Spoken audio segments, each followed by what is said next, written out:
आप सभी का एक बार फिर से स्वागत है आपके ही अपने प्यारे यूट्यूब चैनल एजुकेशनल सॉल्यूशन में। आज की इस क्लास में हम इस कहानी के एक एक वर्ड का प्रोनाउंसिएशन करेंगे, उसके इंग्लिश को पूरा रीड करेंगे, उसकी हिंदी बताएंगे, पूरे सेंटेंस की हिंदी बताएंगे और साथ ही पूरी कहानी को हिंदी करेंगे। हम इसके मीनिंग को लिख भी देंगे हिंदी में, जिससे कि आप इजीली से इसको हिंदी कर पाएंगे, ट्रांसलेट कर पाएंगे। तो आइए शुरू करते हैं। पहली बार चैनल में जुड़े हैं तो सब्सक्राइब कर लेंगे और ऐसे ही वीडियो पाने के लिए हमारे चैनल को आप ज़रूर फॉलो करें। देखिए, एंग्री स्नेक, ठीक है, एंग्री स्नेक। एंग्री का क्या मतलब होता है? क्रोधित।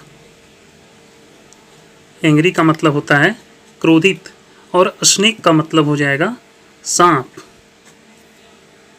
तो आज का चैप्टर है क्रोधित सांप, ठीक है।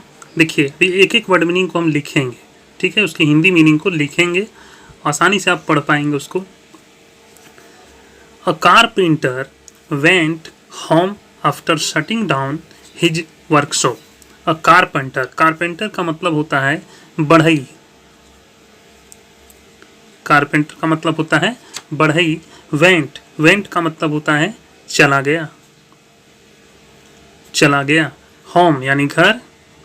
आफ्टर, आफ्टर मतलब बाद में या तो के बाद। शटिंग डाउन, शटिंग डाउन का मतलब होता है बंद करना। तो यहाँ बंद करके लिखिए, ठीक है, बंद करके। हिज वर्कशॉप, हिज वर्कशॉप मतलब हो गया अपनी दुकान। वर्कशॉप भी लिख सकते हैं जहाँ वो काम करता था, workshop. A carpenter went home after shutting down his workshop. एक बढ़ई अपनी वर्कशॉप बंद करके घर चला गया, यानी एक कारपेंटर अपने दुकान को बंद करके घर चला गया। वैन ही वॉज गॉन, जब वह चला गया। वैन का मतलब हो जाएगा जब। ही वॉज गॉन, जब वह चला गया। A poisonous snake entered his workshop. A poisonous, poisonous का मतलब होता है जहरीला। स्नेक का मतलब हो जाएगा सांप। इंटर्ड, इंटर्ड का मतलब होगा घुस गया, घुस गया। व्हेन ही वाज गॉन, जब वह गया, जब वह चला गया। अ पॉइजनस, एक जहरीला स्नेक, एक जहरीला सांप। इंटर्ड हिज वर्कशॉप, उसके दुकान में घुस गया, उसके वर्कशॉप में घुस गया। हिज मतलब उसके, वर्कशॉप, उसके वर्कशॉप में घुस गया। The snake was hungry, the snake was hungry, सांप भूखा था। हंग्री का मतलब भूखा। एंड हॉप्ड, और उसे उम्मीद थी। हॉप्ड का मतलब उम्मीद थी। To find its supper lurking somewhere within, और उसे उम्मीद थी कि उसका खाना, इट्स सपर, उसका खाना, लर्किंग समवेयर, उसका खाना भीतर कहीं छिपा हुआ है। यानी उसे उम्मीद थी, सांप भूखा था और उसे उम्मीद थी कि उसका खाना भीतर कहीं छिपा हुआ है। विद इन मतलब होता है अंदर, समवेयर मतलब कहीं, लर्किंग मतलब छिपा हुआ, सपर का मतलब होता है भोजन, खाना। उसे उम्मीद थी कि उसका खाना भीतर कहीं छिपा हुआ है, यानी भीतर में इसका खाना है। ईट, ईट मतलब यह। अस्लीदर्ड, अस्लीदर्ड का मतलब होता है फिसल गया, फिसल गया। From one end to another, वह चाहे यह एक छोर से दूसरे छोर तक फिसल गया, वह एक छोर से दूसरे छोर तक फिसल गया। वन एंड टू अनदर यानी एक छोर से दूसरी छोर, यह एक छोर से दूसरी छोर तक फिसल गया। फाइनली, फाइनली का मतलब होता है अंत में, अंत में। It bumped into an axe and got very slightly injured. Finally का मतलब अंत में। It bumped,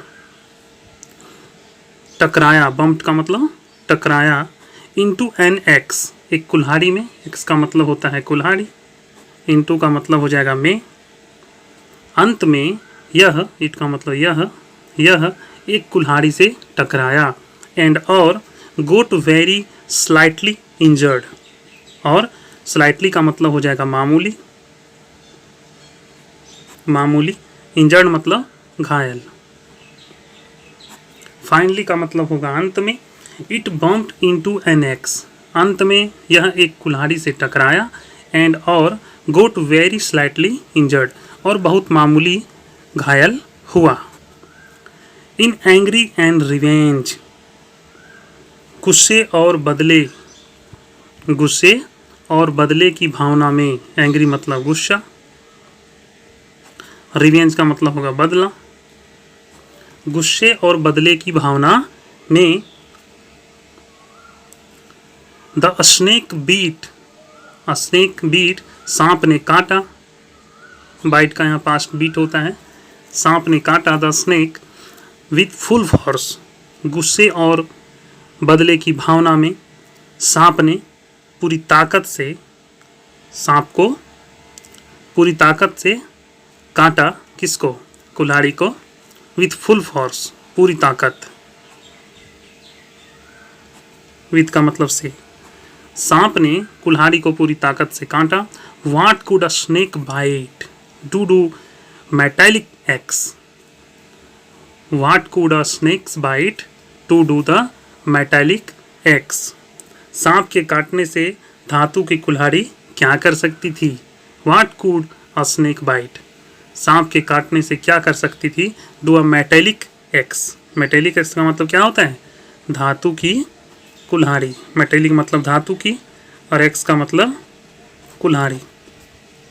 instead the snake's mouth started bleeding, instead का मतलब होता है बदले में, के बदले में, द स्नेक्स माउथ, सांप के मुंह से, स्टार्टेड शुरू हो गया, ब्लीडिंग यानी खून निकलना, खून निकलना। जब सांप ने पूरी ताकत से उस कुल्हाड़ी को काटा तो उसके बदले में क्या हुआ कि सांप के मुंह से खून निकलना शुरू हो गया। Out of fury and arrogance, out of fury and arrogance, fury का मतलब होता है क्रोध, एरोगेंस का मतलब होता है अहंकार,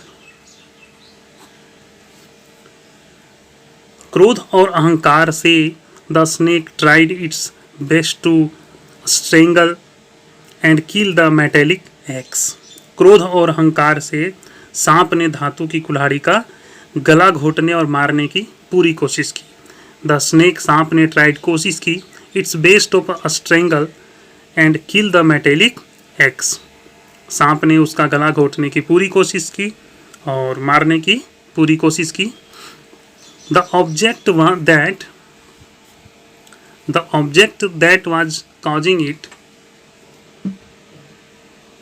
द ऑब्जेक्ट, ऑब्जेक्ट का मतलब वस्तु, वस्तु, दैट वाज कॉजिंग इट, जो उसे, जो उसका कारण बन रही थी, इट द पेन, उसके दर्द का, by wrapping itself around the axe, और जो कुल्हाड़ी के चारों ओर लपेटने का कारण ही उसके दर्द का कारण बन रही थी।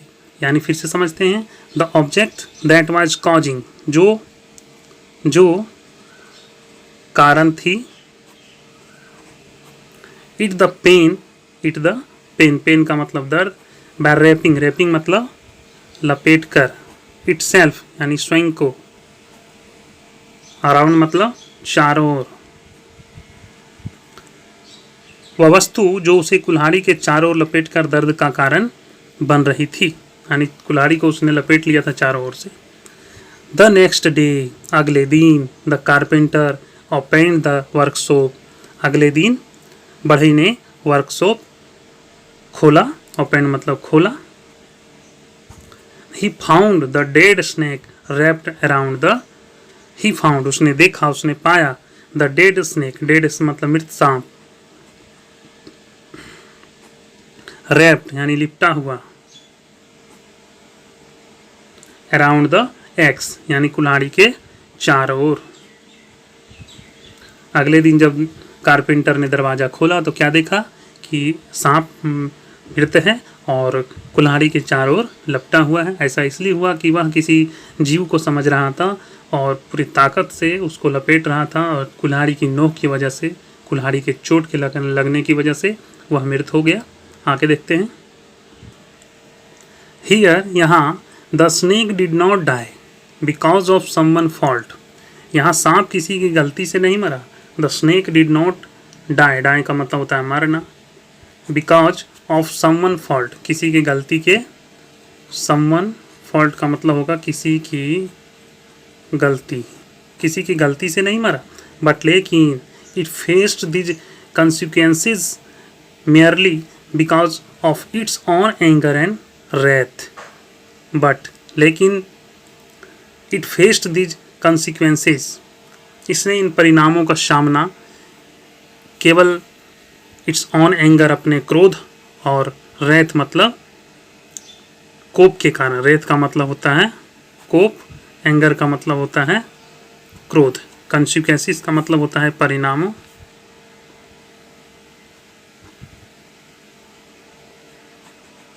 फेस्ट का मतलब होता है सामना किया,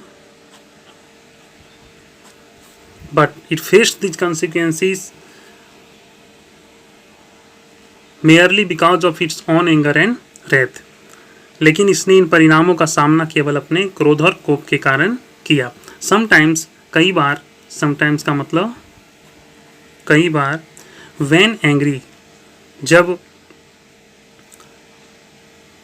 when angry we try to cause harm to others, कई बार गुस्से में हम दूसरों को नुकसान पहुंचाने की कोशिश करते हैं। समटाइम्स व्हेन एंग्री, जब गुस्सा होते हैं तो we try to cause harm to others, हम दूसरों को नुकसान पहुंचाने की कोशिश करते हैं। हार्म का मतलब होता है नुकसान।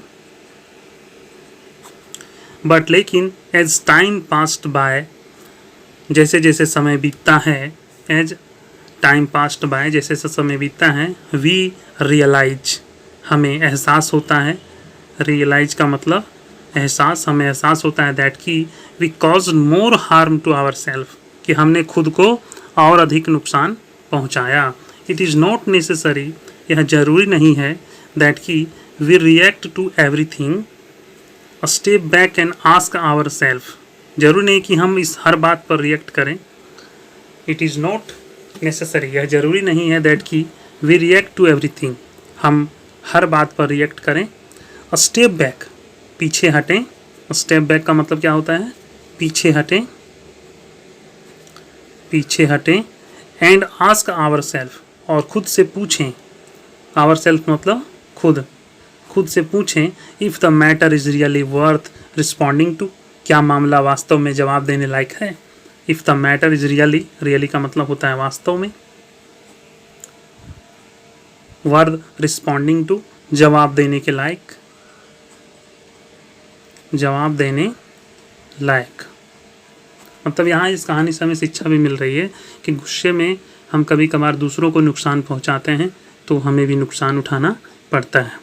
आशा करेंगे कि बहुत अच्छा लगा होगा आपको यह पूरा कहानी, बहुत अच्छा आपको समझ में आया होगा।